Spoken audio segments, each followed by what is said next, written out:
আজকে আমি আপনাদের মাঝে শেয়ার করতে যাচ্ছি মুচমুচে একটি নাস্তার রেসিপি, যেটা সন্ধ্যাবেলার চায়ের আড্ডা একদম জমিয়ে ফেলবে। চলুন তাহলে রেসিপিটা শুরু করা যাক। আশা করছি আজকের এই রেসিপিটা আপনাদের কাছে অনেক বেশি ভালো লাগবে। চুলায় একটা প্যানের মধ্যে 1 টেবিল চামচ পরিমাণ সয়াবিন তেল দিয়ে গরম করে এখানে হাফ চা চামচ পরিমাণ জিরা দিয়ে দিলাম, আস্ত জিরা, আর 1 টেবিল চামচ পরিমাণ কাঁচামরিচ কুচি দিয়ে নাড়াচাড়া করে জিরাটা ফুটে ওঠা পর্যন্ত ভেজে নিতে হবে। জিরাটা ফুটে উঠেছে, এবার আমি এখানে দিয়ে দিচ্ছি 2 কাপ পরিমাণ পানি। এখন আমি এতে দিয়ে দিব ধনিয়া পাতা কুচি। এখানে বেশ খানিকটা ধনিয়া পাতা কুচি দিয়ে দিলাম, আপনারা আপনাদের পছন্দ মতো কম বা বাড়িয়ে নিতে পারেন। আর দিয়ে দিয়েছি চিলি ফ্লেক্স 1 টেবিল চামচ পরিমাণ, গোলমরিচের গুঁড়া হাফ চা চামচ পরিমাণ, আর চাট মশলা নিয়েছি হাফ চা চামচ পরিমাণ, স্বাদ মতো লবণ, আদা রসুনের পেস্ট 1 টেবিল চামচ পরিমাণ। আদা আর রসুন আমি একসাথে পেস্ট করে নিয়েছিলাম। এবার সমস্ত কিছু একসাথে একটু নেড়ে চেড়ে মিশিয়ে নিচ্ছি। ভালোভাবে মিশিয়ে নিয়ে এতে আমি দিয়ে দিচ্ছি 1 কাপ পরিমাণ আলু। আমি এখানে আলুর খোসা ছাড়িয়ে ভালোভাবে গ্রেটারের যে চিকন ছিদ্রযুক্ত অংশটা আছে সেটা দিয়ে গ্রেট করে নিয়ে ভালোভাবে ধুয়ে পরিষ্কার করে তারপর এখানে আলুটা ব্যবহার করলাম। আলুটা দেওয়ার পর নাড়াচাড়া করে বলক আসা পর্যন্ত অপেক্ষা করব। এই যে দেখতেই পাচ্ছেন বলক চলে এসেছে। এবার আমি এখানে দিয়ে দিব সুজি 1 কাপ পরিমাণ। যেহেতু এখানে 2 কাপ পরিমাণ পানি দিয়েছিলাম, সেহেতু এখানে আমার 1 কাপ পরিমাণ সুজি লাগবে। 1 কাপ সুজি দিয়ে নাড়াচাড়া করে ভালোভাবে মিশিয়ে নিচ্ছি।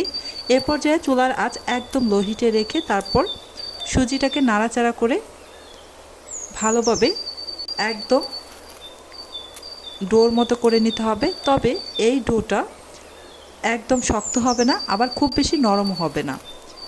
এই যে যখন পানিটা শুকিয়ে এসেছে তখন ঢাকনা দিয়ে ঢেকে প্রায় 3 মিনিট রেখে দিয়েছিলাম। চুলার আঁচ একদম লো আঁচে রেখে আমি ঢাকনা দিয়ে ঢেকে 3 মিনিট চুলায় বসিয়ে রেখেছিলাম।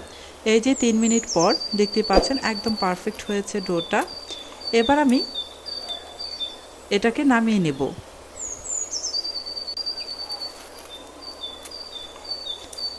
একটি প্লেটের মধ্যে এই সুজির ডোটাকে নামিয়ে নিচ্ছি।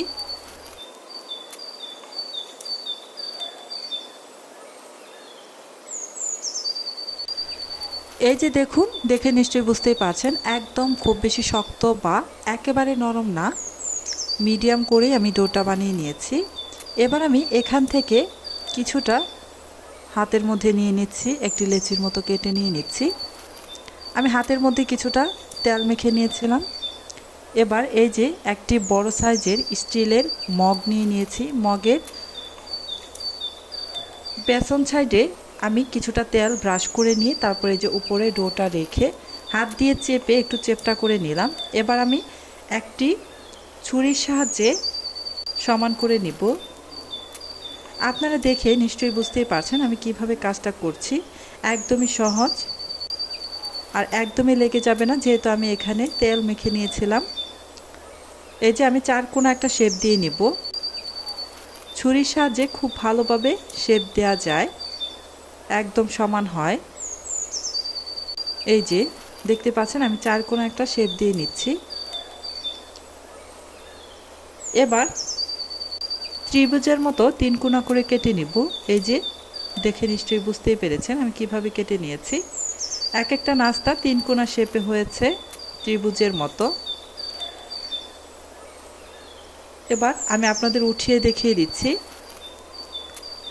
এই তো খুব সহজেই উঠে আসে। এই যে আমার 2টি নাস্তা এখানে বানিয়ে নেওয়া হয়ে গিয়েছে।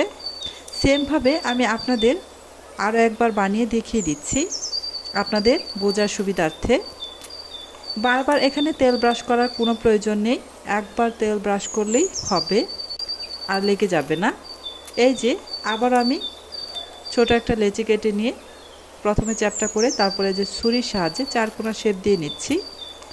দেখতেই পাচ্ছেন খুবই সহজ।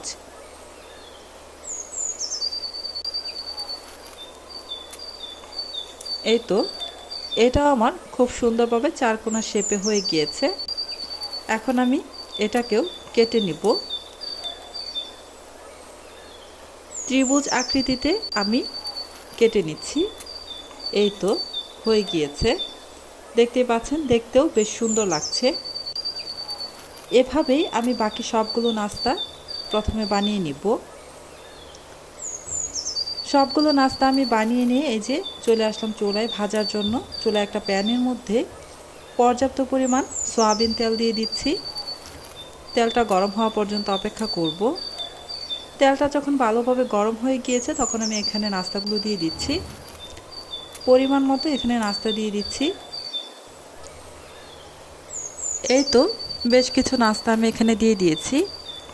এবার চুলার আঁচ একদমই মিডিয়াম টু লো আঁচে রেখে এই নাস্তাগুলো ভাজতে হবে। এপিট ওপিট করে আমি উল্টে পাল্টে নাস্তাগুলোকে ভেজে নেব। এই নাস্তাগুলো ভাজতে একটু সময় লাগবে, যেহেতু চুলার আঁচ মিডিয়াম টু লো হিটে রেখে নাস্তাগুলো ভাজা লাগবে। যদি চুলার আঁচ মিডিয়াম টু লো হিটে রেখে নাস্তাগুলো ভেজে নেন তাহলে একদমই বেশ মুচমুচে হবে। আর যদি চুলার আঁচ মিডিয়াম বা তার থেকে বেশি আঁচে দিয়ে নাস্তাগুলো ভাজেন তাহলে নাস্তাগুলো ভাজা হবে, বাট খুব বেশি মুচমুচে হবে না, দীর্ঘক্ষণ মুচমুচে থাকবে না। আর যদি এগুলো স্টোর করে রাখতে চান সেক্ষেত্রে অবশ্যই চুলার আঁচ একদম মিডিয়াম টু লো হিটে রেখে একটু সময় নিয়ে ভেজে নিতে হবে। একদম ভেতর পর্যন্ত মুচমুচে করে ভেজে নিতে হবে, তাহলে প্রায় 1 মাসের মতো স্টোর করে রেখে খেতে পারবেন। এই তো প্রথম ব্যাচে নাস্তাগুলো আমার ভাজা হয়ে গিয়েছে, একদম মুচমুচে হয়ে গিয়েছে। আমি দ্বিতীয় ব্যাচে আবারও নাস্তা দিয়ে দিলাম। এভাবেই সবগুলো নাস্তা আমি ভেজে নিয়েছি। দেখতেই পাচ্ছেন খুব মুচমুচে হয়েছে নাস্তাগুলো। আজকের এই নাস্তার রেসিপিটা আপনাদের কাছে কেমন লেগেছে কমেন্টের মাধ্যমে জানাতে পারেন। আর রেসিপিটি যদি আপনাদের কাছে ভালো লেগে থাকে তাহলে আমার চ্যানেলটা সাবস্ক্রাইব করে পাশেই থাকবেন আর লাইক কমেন্ট শেয়ার করে দিবেন। আজকের মতো এখানেই বিদায় নিচ্ছি। আপনারা সবাই অনেক বেশি ভালো থাকবেন, সুস্থ থাকবেন। আল্লাহ হাফেজ।